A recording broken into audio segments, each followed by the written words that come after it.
Finding legal counsel can be a bit tricky, so we asked attorney John Whittle to tell us 5 things. There are many more, but 5 things that we should know about picking a lawyer. So good morning, and thank you so much for joining us. Good morning. Thanks for having me. Things can be complicated, so don't tell us in legalese, tell us in regularese, all right? All right, you say hiring a lawyer is a bit like choosing a doctor. How's that? It is. You have to trust your instinct because it's a relationship. Not like you're looking for a soulmate, but you're making important decisions, getting important advice, and it's good to have someone that you trust and someone that you like if you can do it. Right, okay, all right. So what is the one thing that you need to do ahead of your first meeting with that lawyer? Manage your expectations and know what you want. The legal system is not as fast as we would like, but you want to let your lawyer know what you're looking for so he or she can tell you what they think your options are. Right. So what are some of the things that you might want to remember before you say, yes, I'm committed to you as my attorney? I think you want to get a handle on what the price is going to be, what are you responsible for, what is the lawyer looking for, and have an understanding of who is going to do what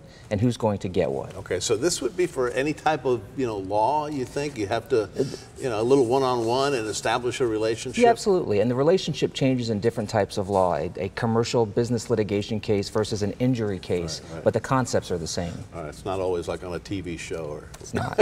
At all. What about doing your homework? What does that entail? Sure. You want to know who this lawyer is. You want to rely on trustworthy credentials, testimonials that are realistic, and legitimate, objective credentials and experience. Okay. Who do you ask? Do you just Google that person? Or? The Florida Bar has a wealth of information on who the experts are and who they aren't. If there's been any discipline with that lawyer over the years, and those are good ways, nothing's perfect, but good ways to funnel down all of your options into something sensible. All right. You keep it local, regional? Local is usually better. Some specialized fields you need to go outside the local area, but for the most part, Palm Beach County has everything you need. All right. So how can you help your new lawyer once you hire him or her?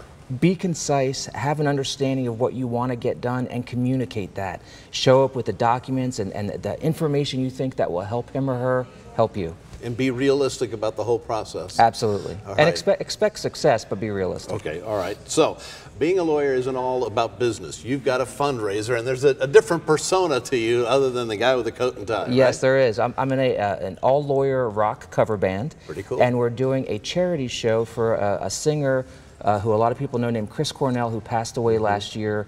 Him and his wife have a foundation called the Chris and Vicki Cornell Foundation that helps children. And we're doing on June 8th at 7 o'clock at the Kelsey Theater in Lake Park a show honoring Chris Cornell, and it's a tribute to him. We're really excited about it. Very nice. So how do you go about getting tickets for that if you would like to attend? It's at thekelseytheater.com, and it's also on Facebook. Okay. It's a nice place, too. Very nice. Nice venue.